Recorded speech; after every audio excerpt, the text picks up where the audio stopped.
कानी बहू। किशोरी लाल जी के बेटे राघव की शादी की बात जगह जगह चल रही थी, लेकिन किशोरी लाल जी को कोई लड़की पसंद ही नहीं आती थी। और उसकी एक ही वजह थी, किशोरी लाल जी का लालची होना।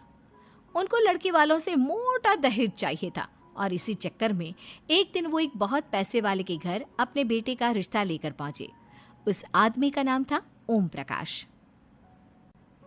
देखिए किशोरी लाल जी, मेरी एक ही बेटी है और मेरी सारी संपत्ति जायदाद सब कुछ मेरी बेटी नैना का ही है। पापा, नाम से लगता है बहुत खूबसूरत होगी। कितना अच्छा नाम है ना, नैना। ओ, वैसे बात तो सही है आपकी। अब इतना पैसा है, जमीन जायदाद है, इकलौती बेटी, आप भी क्या करेंगे? सब कुछ उसे ही देंगे ना। बिल्कुल ठीक पहचाना आपने। बस बेटी की शादी और सारी जायदाद उसके नाम। पापा, बिना देखे हाँ कर दीजिए ना। इतना अच्छा रिश्ता फिर कहाँ मिलेगा? माला माल हो जाएंगे हम। मैं अपनी बेटी को बुलाता हूँ। अरे नहीं नहीं नहीं नहीं, आपकी बेटी का नाम नैना है, सुनकर ही लगता है बहुत सुंदर होगी। रहने दीजिए अंकल, मैं तो आपकी बेटी के नाम से ही इतना खुश हो गया हूँ कि उसे बिना देखे शादी करने को तैयार हूँ। अब तो मैं उसका चेहरा सीधे शादी के बाद ही देखूंगा। और इस तरह राघव नैना का चेहरा नहीं देखता और उससे शादी कर लेता है। शादी के बाद अपनी सुहाग रात पर जब राघव नैना का घूंघट उठाकर देखता है तो नैना की आंखें बंद थी। कितनी खूबसूरत हो तुम नैना, जरा अपनी आंखें खोलकर मेरी तरफ देखो तो सही। नहीं, मुझे शर्म आती है। अरे, मैंने तुम्हें शादी से पहले भी नहीं देखा, और अब अगर तुम आंखें खोलकर मुझे देखोगी भी नहीं तो मुझे अच्छा कैसे लगेगा? इससे पहले कि नैना अपनी आंखें खोलकर राघव की तरफ देखती, अचानक से लाइट चली गई और राघव नैना को पूरी तरह से देख भी नहीं पाया। अगली सुबह नैना राघव के लिए नाश्ता बनाकर लेकर आई। अरे ये क्या, आधा पराठा सीका हुआ है और आधा बिल्कुल कच्चा। ये तुमने क्या किया नैना? बहू, तुमने क्या आधा पराठा तवे से नीचे लटका कर रखा था, जो आधा सिका है और आधा कच्चा? मुझे जितना दिखेगा उतना ही तो सीखूंगी ना पापा जी। जहाँ जहाँ मुझे नजर आ रहा था वहाँ मैंने सीख लिया, जहाँ जहाँ नहीं दिखा वहाँ कच्चा रह गया होगा। इसका क्या ये कैसा मजाक कर रही है तुम? अरे बहू, तुमने इतना लंबा घूंघट क्यों लगाया हुआ है? देखो, हमारे घर में बहुओं को बेटी की तरह रखा जाता है, और फिर तुम तो इतना सारा माल लेकर आई हो। देखो, ये घूंघट डालकर रखने की कोई जरूरत नहीं है। हाँ नैना, पापा जी ठीक कह रहे हैं, तुम तो आराम से रहो, अपना ही घर समझो। नैना अचानक से अपना घूंघट उठा लेती है। अरे ये क्या पापा, नैना की तो एक आंख फूटी हुई है। नाम से नैना, लेकिन ये तो कानी बहू निकली। मेरे साथ धोखा हुआ है, धोखा। बिना दिखाए अपनी कानी लड़की मेरे संग ब्याह दी। मुझे कानी बीवी नहीं चाहिए। मुझे अभी ओम प्रकाश जी से बात करनी पड़ेगी। आखिर उन्होंने मेरे साथ ऐसा किया क्यों? अरे, आप लोगों ने ही तो पापा से कहा था कि आप लोग शादी से पहले मुझे देखना नहीं चाहते। अब मेरे पापा पर क्यों इल्जाम लगा रहे हैं?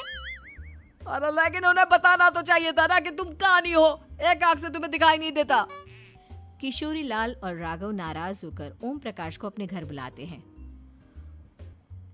पापा जी, ये आपने क्या किया? शादी से पहले बताया क्यों नहीं कि नैना की आंखों में परेशानी है? अरे, आप ही ने तो लड़की देखने से मना कर दिया था। अरे लेकिन आप बता तो सकते थे। आपको तो हमारी बेटी की प्रॉपर्टी चाहिए थी, वो भी पूरी की पूरी। अब क्या हुआ अगर उसे आधा दिखाई देता है? प्रॉपर्टी तो आपको पूरी मिल गई ना। अरे ये क्या बात हुई? मेरी शादी प्रॉपर्टी से नहीं, आपकी बेटी से हुई है। अब ये तो पहले सोचना चाहिए था, तब तो मेरी प्रॉपर्टी देखकर तुम्हारी जुबान लप लपा रही थी। लेकिन मैं कानी लड़की को अपनी बीवी बनाकर नहीं रख सकता। पापा, कुछ करिए ना आप। हाँ, करता हूँ। देखिए ओम प्रकाश जी, आप हमारे साथ ऐसा नहीं कर सकते।